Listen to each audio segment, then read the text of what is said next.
En el primer vídeo dedicado a los números secuenciables, estudiamos el problema que íbamos a resolver, hicimos un análisis del mismo, presentamos una implementación basada en funciones y ahora, en este segundo vídeo, empezaremos a trabajar en ese mismo problema, pero presentando una solución basada en clases. Recordemos cómo finalizó el vídeo anterior con la solución que presentábamos basada en clases.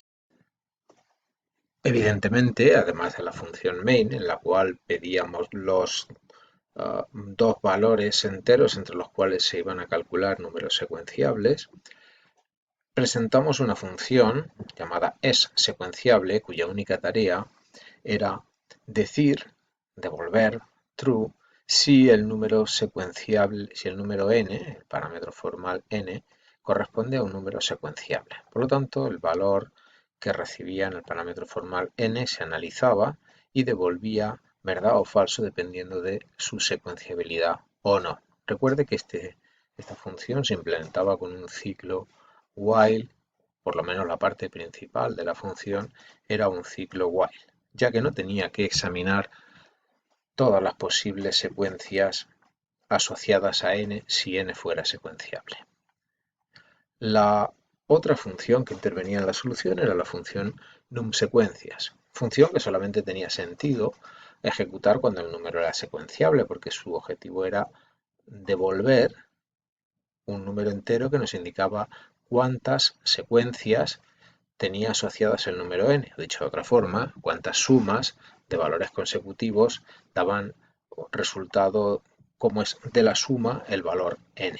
Por lo tanto, ambas funciones, tanto número de secuencias como secuenciable, recibían el valor n con el que iban a trabajar, y en el primer caso, el secuenciable devolvía un valor bool, en el segundo caso devolvía un valor entero. Cuando planteamos la solución utilizando clases, debemos cambiar, por supuesto, el enfoque y la manera de resolver el problema. En este caso, el caso de estudiar la secuenciabilidad de un número, puede resolverse utilizando lo que se llaman clases gestoras o clases manipuladoras. Es un ejemplo típico de esta situación. Además, este problema es un problema muy sencillo y que creo que va a ser de mucha utilidad para entender o empezar a trabajar con clases, porque es uno de los ejemplos donde puede ver prácticamente al menos todo lo que vamos a utilizar en esta primera semana. Una clase gestora es una clase que proporciona métodos que actúan sobre un dato, calculando sobre él propiedades o modificando su contenido.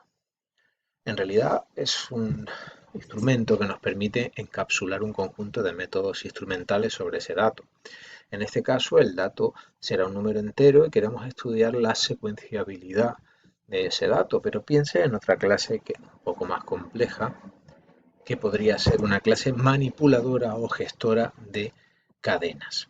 ¿Qué podemos hacer con una cadena? Pues con una cadena, además, evidentemente, de todas las funciones, todos los métodos que proporciona la clase string, podríamos estar interesados, por ejemplo, en alinear esa cadena a izquierda o a derecha en un número determinado de casillas o centrarla en ese número de casillas, sustituir los espacios por un determinado carácter, podríamos pasar a mayúsculas, pasar a minúsculas el contenido de esa cadena. En fin, como puede ver, hay distintas tareas que pueden aplicarse sobre datos string que no vienen incluidas como métodos de la clase string.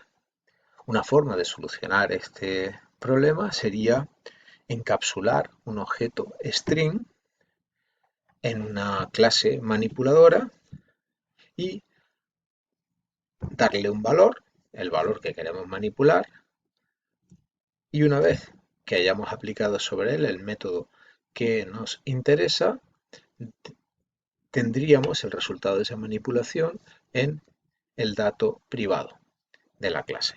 Entonces, simplemente mediante un método get podríamos obtener el resultado de esa manipulación.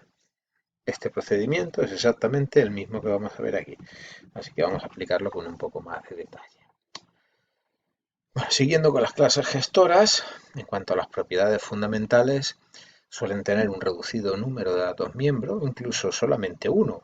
Eh, Piense que en este caso solamente vamos a tener un dato miembro, el número del que queremos estudiar su secuenciabilidad.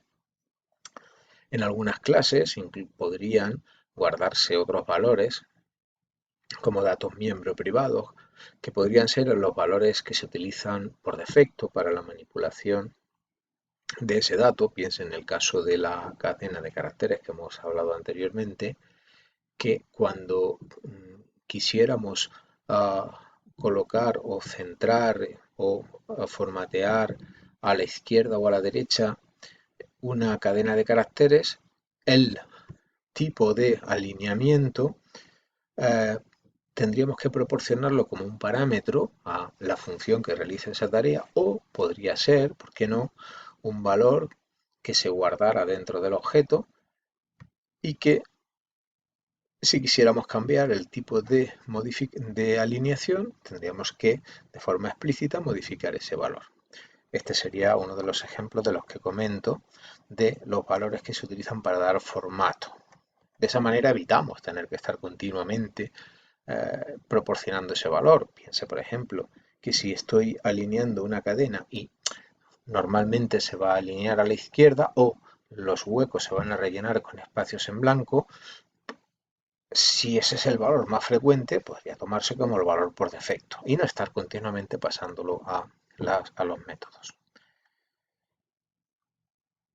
Y la metodología que se suele utilizar con este tipo de funciones, de clases, es muy simple. Se establece su valor inicial con un constructor o utilizando un método set. También disponemos de una serie de funciones para manipular ese valor. Esas funciones evidentemente serán métodos públicos. Y finalmente el resultado final de esa manipulación se obtiene con un método get. Como puede ver, la estructura en principio es bastante simple e intuitiva.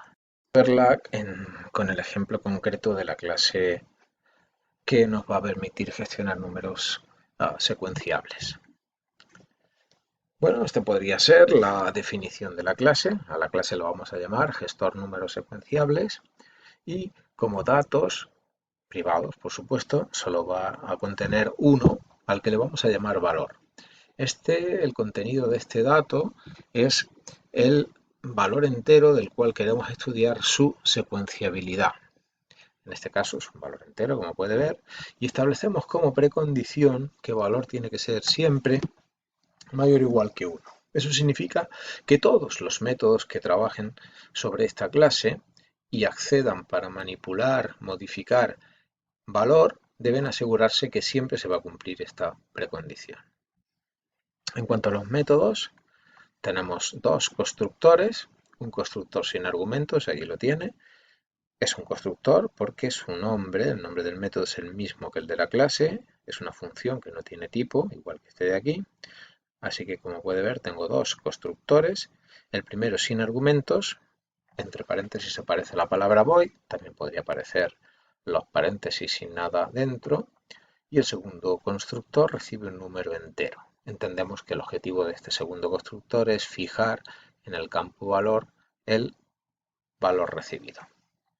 Bien, en el caso del constructor sin argumentos, utilizando la lista de iniciación, lo que hacemos es colocar un 1 en el campo valor.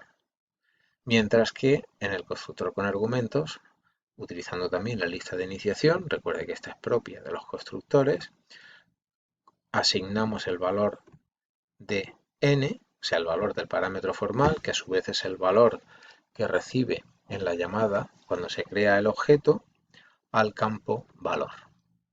Como puede ver, la lista de instrucciones está vacía porque no se precisa hacer nada más.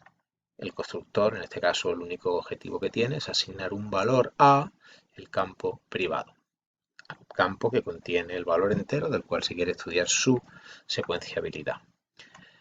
Dijimos que una vez tenemos el valor asignado inicial con un constructor, también podría haberse asignado utilizando un método set, como este de aquí, setValor, tiene un parámetro formal n y observe que la única instrucción consiste en establecer en el campo privado valor el valor recibido, n. Es un método set que permite el acceso para modificar el campo privado. Por supuesto, este método necesita verificar la precondición. Por el hecho de estar declarada asociada al dato privado, no necesito estar repitiendo esa precondición en cada uno de los métodos que accede a ese dato. Y finalmente, para obtener el resultado, se supone que el resultado de la manipulación, si se manipulara el valor guardado, necesitaríamos un método get para obtener el valor. En este caso, para esta clase concreta, ese valor no se va a modificar, no se va a manipular. Quiero decir, el objetivo es asignarle un valor al campo privado, estudiar su secuenciabilidad, pero eso no va a afectar a ese contenido. Así que el método get realmente simplemente me va a servir para conocer cuál es el valor sobre el cual está trabajando la clase. Repito que ninguno de los métodos con los que vamos a trabajar va a modificar valor. Bien, pues los otros dos métodos en los cuales estoy interesado son los mismos que ya conocemos en cuanto de la solución con funciones, y necesito un método para saber si el valor es secuenciable. Aquí lo tiene. Es un método que devuelve un dato bool, exactamente igual que ocurría con las funciones, aunque si la comparamos este método con la función que ya estudiamos en el vídeo anterior, nos damos cuenta que el método no requiere argumentos, la función sí requiere argumentos. Y la explicación es sencilla. Como es un método de la clase, este método tiene acceso a los campos del objeto y por lo tanto puede acceder sin ningún tipo de problema a valor. Valor es el equivalente a el dato n cuando trabajamos con funciones. Así que puedo observar que los métodos acceden a los campos de la clase frente a las funciones que necesitan recibir todos aquellos valores sobre los cuales van a trabajar. La otra función, la función numSecuencia, pues tiene la misma estructura. Devuelve un número entero, no recibe nada, porque si la comparamos con la función numSecuencias, la función ordinaria que ya conocemos, esta función sí requiere el valor n, mientras que el método no requiere ese valor porque accede directamente al campo privado. En cualquier caso, como vamos a ver, los cálculos que realizan tanto el método en esta nueva versión como la clase en la versión anterior son exactamente los mismos. El mismo código, excepto, por supuesto, que cuando en la función queremos acceder al dato sobre el cual estamos estudiando su secuenciabilidad, hablamos de n, porque así es el nombre del parámetro formal que contiene ese dato, como una variable local más, mientras que en un método, cuando nos referimos a ese valor, nos estamos refiriendo a el campo valor. Aquí tiene el ejemplo. Aquí puede ver cómo escribimos valor partido por 2, mientras que aquí escribimos n partido por 2. Pero por lo demás, todos los cálculos son exactamente iguales, al menos en esta versión primera y en esta clase sencilla.